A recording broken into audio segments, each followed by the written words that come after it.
Bismillahirrahmanirrahim. Alhamdulillahirabbil alamin. Wassalatu wassalamu ala sayyidina Muhammadin asyrafil mursalin wa ala alihi wa sahbihi ajma'in. Subhanaka la ilma lana illa ma 'allamtana innaka antal alimul hakim.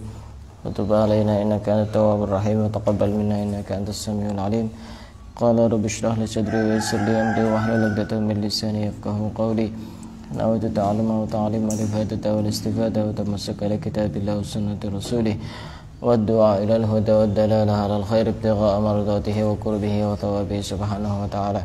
قال المصنف رحمه الله تعالى ونفعنا به وبعلومه وأمدنا بأسراره وأنواره ونفحاته بالدين والدنيا والآخرة. Kita akan lanjutkan membaca kitab Nasaihul Ibad yang dikarang oleh Asy-Syaikh Nawawi bin Umar dari Banten, Jawa Barat. Dan ini sebagai selingan saja karena nanti lebih sering saya isi untuk mengkaji tentang fikih puasa, karena ini sebentar lagi akan memasuki bulan Ramadan. Kita masih berada di bab yang keempat dan sekarang kita sudah sampai kepada maqalah yang ke-34. Wal maqalatur rabi'atu wassalasuna. Maqalah yang ke-34, an ba'dil hukama'i, dari sebagian ahli hikmah. Apa kata ahli hikmah? Man ishtaghala bisyahawati fala budda lahu minan nisa. Barang siapa yang sibuk menuruti syahwat, maka pasti akan berhubungan dengan perempuan. Artinya orang itu kalau ngikuti apa kata syahwatnya, apa kata nafsunya, pasti tidak bisa lepas dari perempuan. Ada dua kemungkinan. Yang pertama, kalau orang itu syahwatnya itu besar bagi seorang laki-laki, atau memang dia itu agak susah untuk terlepas dari keinginan syahwat-syahwatnya, maka dia harus cepat untuk menikah dengan seorang perempuan pastinya. Kalau misalkan belum waktunya menikah, misalkan masih belum cukup umur, atau bahkan sudah menikah tapi syahwatnya itu tidak bisa dikontrol, maka pasti akan terjatuh dengan yang namanya perempuan. Orang itu kalau nuruti syahwat terus itu ya pasti tidak bisa lepas dari perempuan, karena syahwat itu ya bagian dari perempuan itu juga. Makanya yang membedakan antara manusia, hewan, dan malaikat itu beda-beda. Yang diberikan oleh Allah itu berbeda-beda. Kalau malaikat hanya diberikan akal, tidak diberikan nafsu. Sehingga malaikat ini ibadah terus, tidak bermaksiat sama sekali. La ya'sillaha tarfata ainin. Tidak pernah bermaksiat sekejap mata pun kalau malaikat itu. Dari pertama kali diciptakan sampai pada hari kiamat, malaikat tidak pernah ada yang maksiat. Kenapa? Karena hanya punya akal, tidak punya nafsu. Kalau hewan itu hanya punya nafsu saja, tidak punya akal. Sehingga yang dilakukan hewan itu ya menuruti nafsu biologisnya. Pekerjaan hewan tuh ya itu makan, kalau ketemu sama lawan jenisnya melampiaskan biologisnya itu, nafsu biologisnya itu. Hewan seperti itu. Dan manusia itu rata-rata yang dipenuhi cuma dua, kebutuhan perut dan kebutuhan di bawah perutnya. Rata-rata itu.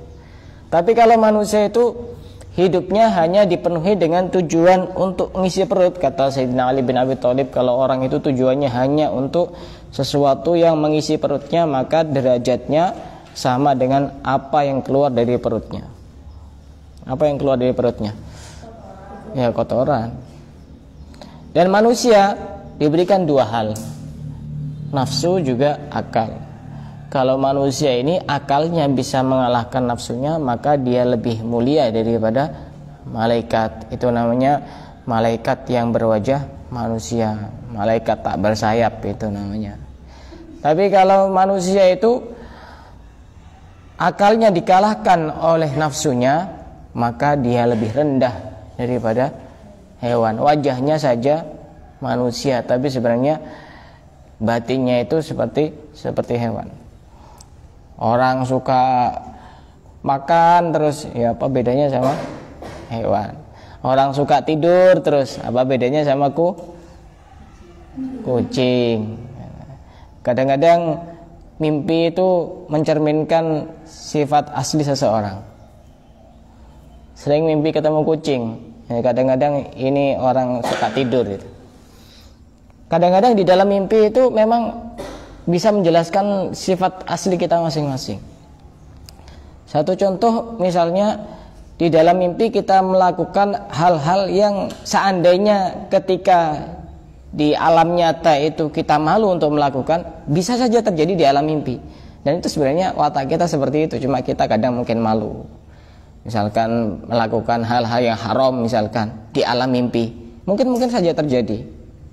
Cuma mimpi itu jangan gampang menafsirkan kalau tidak tahu ilmunya.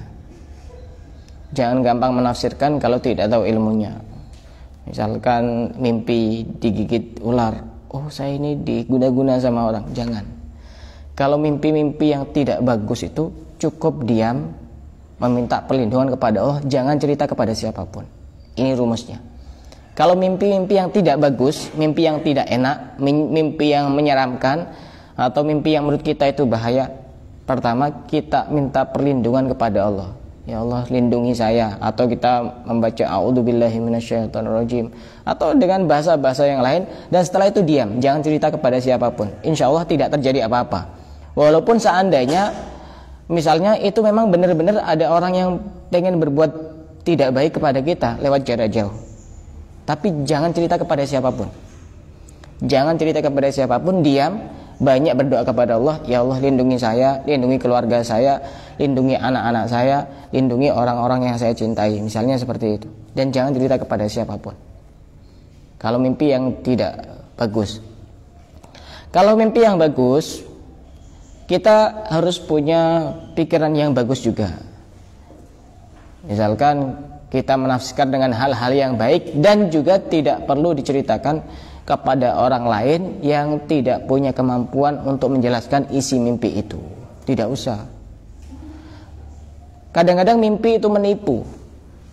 Misalkan kita ketemu dengan sosok orang yang soleh, misalkan guru kita sendiri atau ulama-ulama besar. Kita mimpi seperti itu, senang biasanya. Kadang-kadang diceritakan kepada orang lain karena saking senangnya. Tapi dalam satu sisi yang lain, dia itu tetap aja sifatnya ya kayak gitu, perilakunya juga kayak gitu, kebiasaannya juga kayak gitu. Itu namanya mimpi yang menipu. Menipu kepada diri sendiri.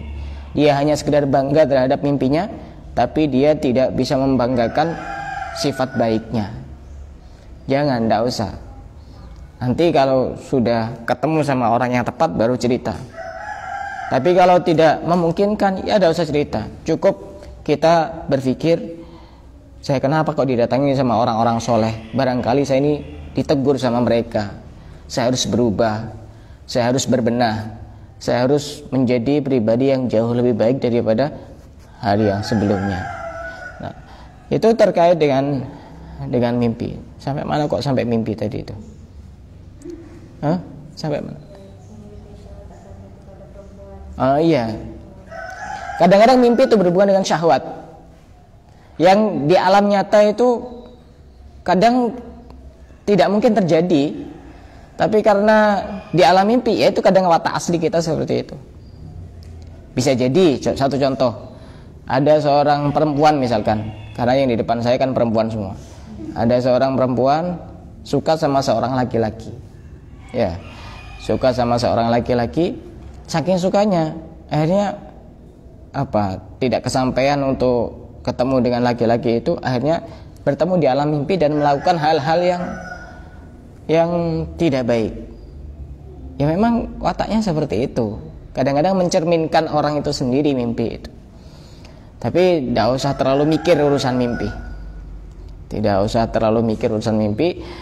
Mimpi yang berarti itu ketika kita tidur dalam keadaan suci, menggunakan adab-adab, Dan kita tidur itu diawali dengan membaca bacaan-bacaan yang baik sebelum tidur. Itu mimpinya penuh arti kalau seperti itu. Tapi kalau mimpinya itu tidurnya itu udah wudu, tidurnya sembarangan, udah penuh adab, ya nggak usah dipikir, nambah masalah. Sudah banyak masalah mikir mimpinya, nggak usah. Terlalu lama kita bermimpi, akhirnya tidak bangun-bangun.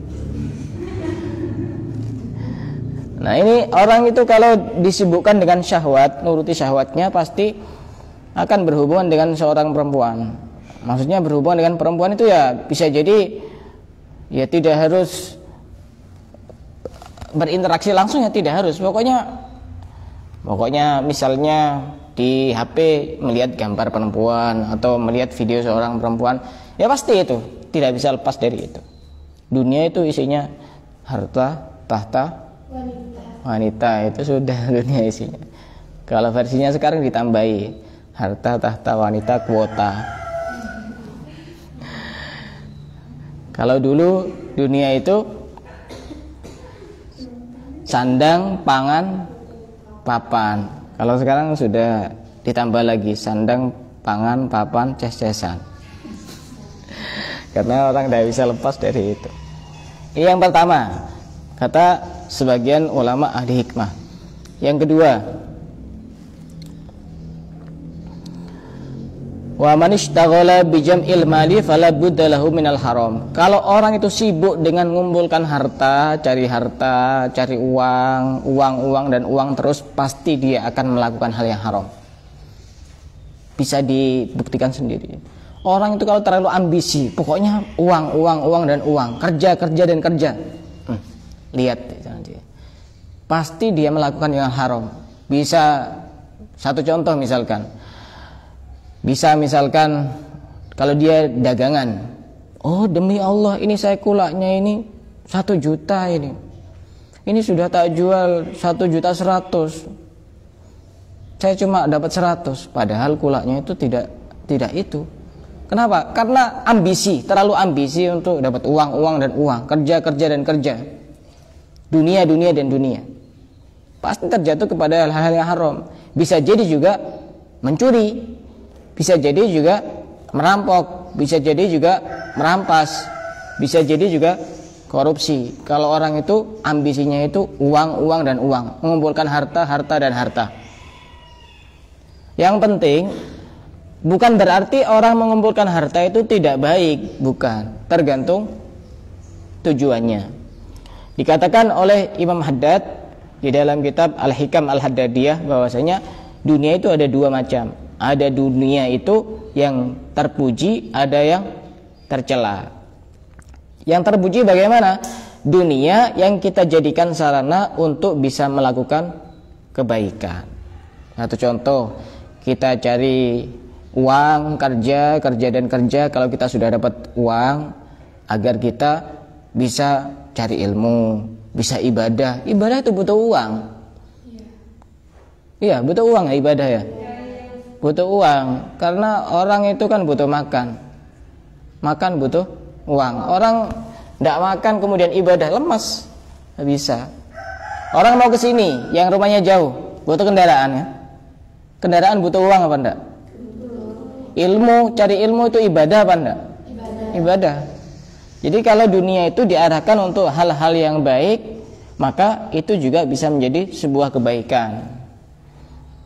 Kalau dunia itu diarahkan untuk hal-hal yang tidak baik, maka itu juga termasuk dunia yang tidak baik. Ad-dunya al-madhmumah, dunia yang tercela. Makanya bukan tidak boleh kita mencari harta, boleh-boleh saja, tapi jangan lupa untuk dijadikan sebagai bekal akhirat. Ya annad dunya mazra'atul akhirah. Dunia itu adalah tempat untuk menanam sebagai bekal kita di akhirat. Siapa yang menanam maka dia akan menuai. Nggak nanam gimana caranya panen? Nggak bisa. Manusia itu ada 3 macam, dikatakan oleh Imam Ghazali di dalam kitab Ihya Ulumuddin. Pertama, orang itu sibuk ngurusi urusan dunianya sampai lupa urusan akhiratnya. Sudah jelas tipe orang pertama ini orang yang celaka. Dunia dan dunia. Waktunya sholat, tidak sholat. Waktunya puasa, tidak puasa. Waktunya zakat, tidak zakat. Dunia dan dunia. Uang dan uang. Harta dan harta. Tapi lupa kepada akhirat. Ini sudah tipe orang yang sudah sangat jelas sekali orang celaka seperti ini. Tipe orang kedua, warajulun syaghalahu ma'aduhu an ma'asyihi fahuwa minal faizin. Orang yang sibuk beramal akhirat sampai lupa kepada urusan dunia. Kalau ini agak berat ini. Fahuwa minal faizin. Ini orang-orang yang beruntung. Agak berat tapi. Kalau udah levelnya jangan nyoba-nyoba, betul. Sholat, misalkan jadi kepala rumah tangga, sholat, ibadah, puasa, tidak kerja. Kenapa kok tidak kerja? Kita ini manusia hidup tujuannya untuk diperintahkan beribadah. Nah, keluargamu makan apa? Kalau tidak levelnya jangan coba-coba. Kalau sudah levelnya, datang uang sendiri itu datang. Semisal contoh seperti Syekh Nawawi seperti ini, pengarang kitab Nasuhul Ibad itu. Sudah biasa sholat, kemudian misalkan dibuka sajadahnya sudah ada uangnya. Kamu buka sajadah ada apanya? Tidak ada apa-apanya. Karena saking kuatnya tawakalnya kepada Allah. Kita jangan nyoba-nyoba kalau belum levelnya.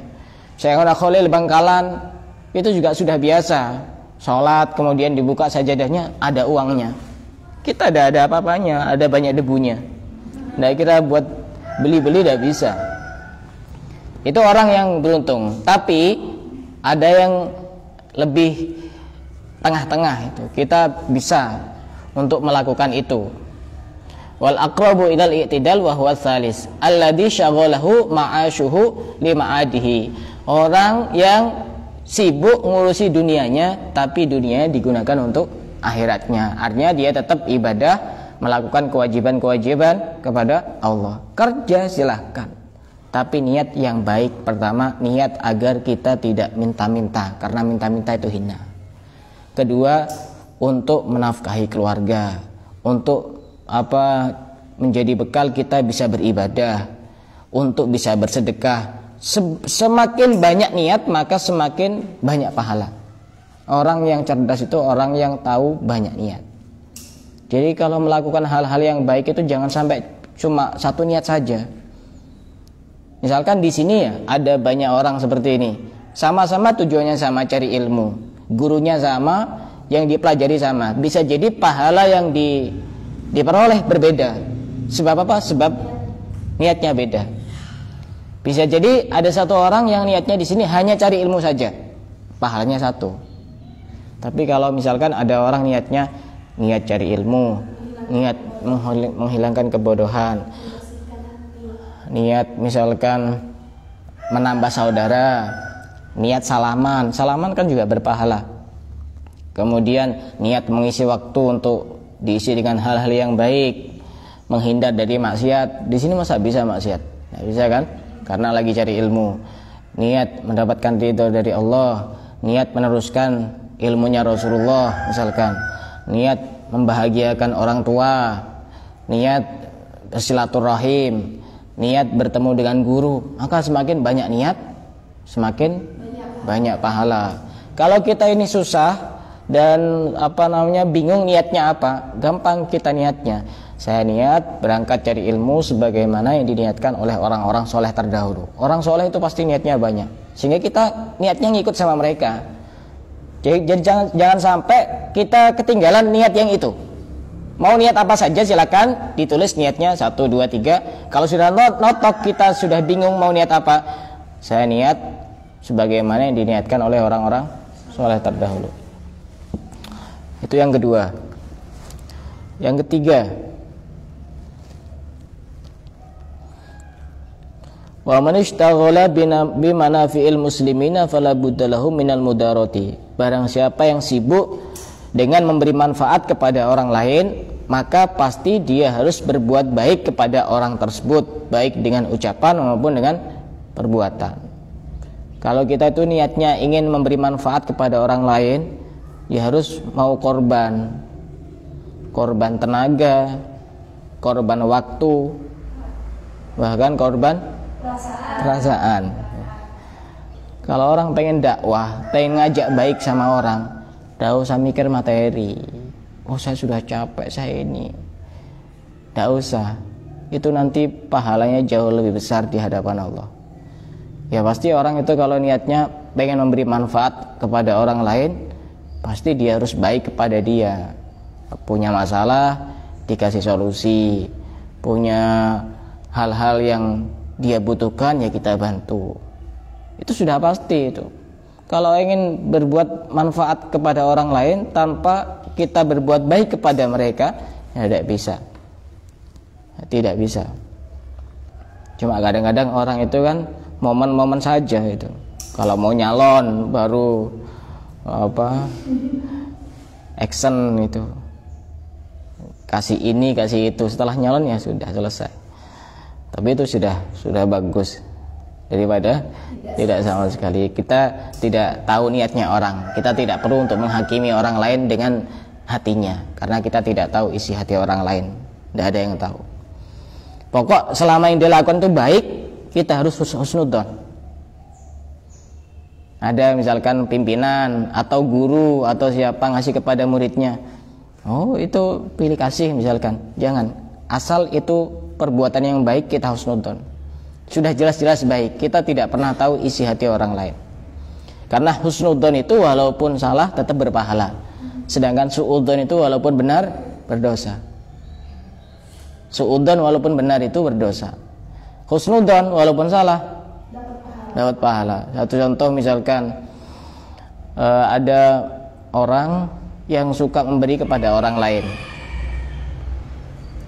padahal dia itu niatnya cari perhatian. Kita husnudzon, oh itu mungkin ikhlas karena orangnya baik, padahal tidak. Berarti kan salah husnudzon kita, tetap dapat pahala. Tapi kalau suudzon walaupun benar berdosa. Itu yang ketiga.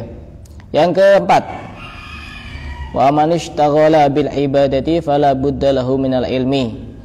Barang siapa yang sibuk dengan ibadah, maka pasti dia tidak bisa lepas dari ilmu, karena ibadah tanpa ilmu itu sia-sia. Bisa enggak orang ibadah tanpa ilmu? Tidak bisa. Ibadah itu butuh ilmu. Ilmu itu penting. Kalau ada orang ahli ibadah tapi tidak punya ilmu, itu bahaya. Bahkan disebutkan di dalam kitab Risalatul Mu'awanah, dulu itu ada orang yang ahli ibadah, daerah Maroko. Maroko itu mana? Maghrib, di timurnya Besuki itu. Ada orang dari Maroko ahli ibadah, tapi dia tidak tahu ilmunya sedikit, ilmunya minim, sehingga dia itu tidak menikah, tapi dia itu memelihara seekor himar. Himar itu keledai betina. Digunakan untuk apa? Digunakan untuk melampiaskan syahwatnya. Dan itu berjalan sampai bertahun-tahun. Sehingga pada suatu ketika dia bertemu dengan salah seorang ulama yang tahu ilmu. Dan ulama ini tahu bahwa dia itu melampiaskan syahwatnya kepada keledai betina itu. Kemudian dijelaskan bahwa ini hukumnya haram. Sampai dia langsung menangis dengan sejadi-jadinya, menyesal. Ternyata selama bertahun-tahun dia melakukan ibadah, tapi di sisi yang lain karena dia tidak tahu ilmunya, maka dia melakukan banyak dosa. Makanya sebenarnya ibadah itu memang penting, tapi ilmunya ibadah itu jauh lebih penting. Orang sholat tiap hari, sholat, ibadah, sholat fardu, sholat sunnah, tapi sholatnya tidak benar, tidak tahu yang membatalkan sholat, ya percuma. Dia sholat, tapi kan batal, berarti kan dia tidak sholat. Maka yang paling terpenting bagi kita yang sudah dewasa, yang sudah mukallaf itu sholat itu, ilmu sholat harus tahu betul itu. Terutama perempuan, ilmu darah wanita harus paham. Ilmu darah wanita wajib paham. Kalau seandainya nanti sudah menikah masih belum tahu dan masih belum bisa membedakan ini darah haid, apa darah istihadah, apa darah nifas atau darah-darah yang lain, kemudian dia tidak cari ilmu tentang hal tersebut, maka suaminya wajib untuk mengajarinya jika bisa. Kalau tidak bisa, suami dilarang keras, hukumnya haram melarang istrinya keluar rumah untuk belajar kepada hal-hal yang wajib bagi dirinya. Haram suami yang larang itu. Kecuali suami mau mendatangkan ustadz datang ke rumahnya, silahkan. Tapi kalau suaminya tidak bisa mengajarkan, tidak bisa mendatangkan guru, haram melarang untuk hal-hal yang wajib, haram. Makanya punya suami itu harus benar-benar pengertian. Ya beruntung kalau misalkan istrinya paham tentang haid itu, alhamdulillah tidak usah keluar rumah. Kalau yang di medsos itu yang sangat recommended untuk disimak, kalau perempuan itu namanya Neng Sheila dari Lirboyo, itu keren itu. Cara menjelaskannya juga bagus. Di samping dia juga perempuan, jadi lebih paham tentang darah wanita. Kadang-kadang yang menjelaskan itu kan laki-laki. Bayangkan saja, tidak terbayangkan itu gimana keluarnya, itu gimana, juga tidak pernah ngecek warnanya kayak apa. Kalau perempuan kan langsung alami sendiri. Nah, makanya itu penting, ilmu itu harus ada sebelum dia beribadah. Karenanya disebutkan oleh Umar bin Abdul Aziz, man amila ala ghairi ilmin kana ma yufsiduhu aktsara mimma yuslihuhu. Orang yang beramal tanpa disertai dengan ilmu, maka kerusakannya jauh lebih banyak daripada kebaikannya. Semangatnya untuk beribadah tinggi, tapi ilmunya minim, banyak rusaknya dibanding baiknya. Tapi masih bagus itu daripada yang tidak sama sekali. Itu 4 hal yang kita ketika sibuk dengan 4 hal itu pasti tidak bisa lepas dari 4 hal yang lain. Dari sini ada yang mau ditanyakan? Silakan. Bisa bertanya seputar materi atau di luar materi juga boleh. Silakan yang mau tanya. Kalau tidak ada pertanyaan, tadi ada sempat yang tanya lewat WA tadi itu tentang sholat qadha. Sholat qadha itu tidak harus di waktu sholat yang ditinggalkan. Misalkan ada orang punya hutang sholat duhur, itu mengqadhanya tidak harus di waktu duhur. Boleh di waktu subuh, boleh di waktu maghrib, boleh di waktu asar, tidak harus.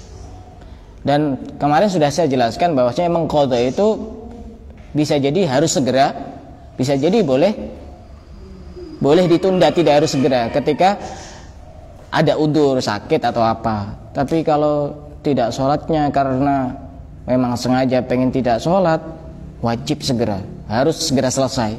Jangan melakukan ibadah-ibadah yang sunnah. Kalau yang biasanya dia itu ibadah qobliyah badiah, ganti qadha, dan qadha. Duhanya ganti qadha. Itu lebih ihtiyat, lebih berhati-hati. Karena bagaimanapun yang wajib itu jauh lebih penting daripada yang sunnah. Walaupun sebenarnya juga ada pendapat lain yang mengatakan bahwasanya bisa digabung. Pada saat kita sholat sunnah diniatkan untuk sholat qadha. Tapi kita mendahulukan yang wajib dulu, setelah itu baru kita melakukan yang sunnah. Ada yang ditanyakan? Tidak ada? Kalau tidak ada kita cukupkan sampai di sini. Wallahu a'lam bishawab.